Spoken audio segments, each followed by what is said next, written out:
Hey, ladies and gentlemen, Cowboy Brett coming to you from the Alfalfa Bale Studio with a Marriage and Men Monday message for you. Yeah, there's a lot of M's in there. So what I've got on my heart today is what a lot of people will agree or think is the number one cause of divorce. And some of you are probably thinking that the number one cause of divorce is marriage. No, that's not what I'm talking about. A lot of folks think that the number one cause of divorce is bedroom issues or financial issues, financial hardship specifically. I don't think that's it either. I think the number one cause of divorce is communication, specifically the lack thereof. So my question to you is, what is it you're communicating with your spouse about? What are you and your wife talking about? Number one, are you talking at all? If you're not talking at all, well, there's the first thing you need to do is start talking to her. By golly, I mean, you guys are married, for crying out loud. But what are you headed toward? My wife and I have a monthly meeting where we talk about our finances and make sure that we've got our cash flow lined up and retirement accounts taken care of, emergency funds taken care of. We've got big events that we've got lined up for the month taken care of and budgeted for, and all of our cash flow lined out from that standpoint. We're ready for any mishaps that come along. So, finance will be another topic for us to discuss. But we communicate on that issue. Do you communicate about what else is going on in your schedule? What other events my wife has going on her calendar with her business, with my business, my job, or our social stuff that we have going on. If you ever find yourself in a position where you're asking, hey, I didn't know about that. When was that decided? Those kinds of questions. If you find yourself asking those, that is indicative of you not getting enough communication with your spouse. Sometimes some guys will think they've got to kind of dictate to their spouse where things need to go, what things need to happen, that kind of thing.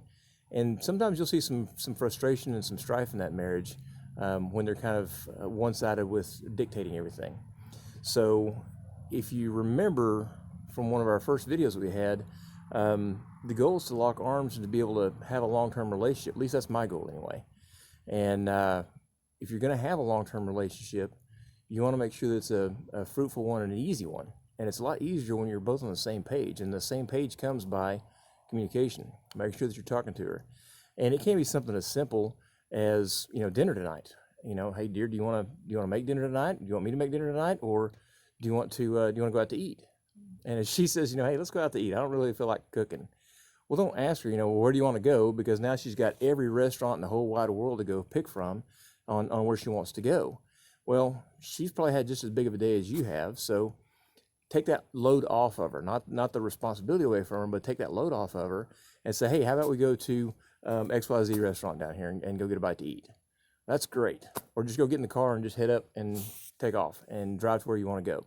And I'll tell you, the ladies will appreciate that when they've got a man that's got a sense of direction and knows where he's wanting to go. But the bottom line is communication. What are you talking to your spouse about? What do you know about her? Do you know her favorite color? If you don't know her favorite color, whew, man, young guys, figure that out quick. Do you know what her favorite food is? Do you know what her favorite restaurant is? What her favorite drink is? I talked about chivalry and ordering for her. If you know those things, it makes ordering for them a lot easier. But it also gives you the opportunity to be able to take them to places that they want to go in the first place. But again, back to the communication side is, talk to them about what it is you want to do. She and I had bought a new car for her last year, and we talked about what we wanted in a new vehicle, what we didn't want in a new vehicle. We thought we wanted a CRV kind of a crossover kind of a vehicle, and she has back issues, and we thought that was going to help out. And the more we tried them out, the more we didn't like it, and the more we ended up going with a hybrid instead. And when we went through that buying process, there was a lot of talk back and forth about what it is that we needed to fulfill for her back, that we want to have good mileage and everything, and it was really going to be a good fit for her. Well, now here we are a year later.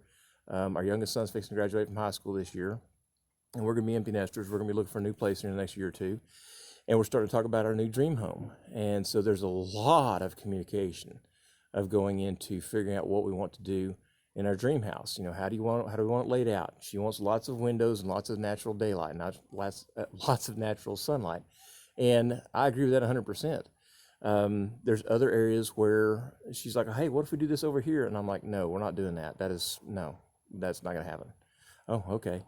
And The reason that I have good rapport with my wife and we communicate on everything is when she says, no, I really don't want to do that, I can respect her decision and roll with that flow.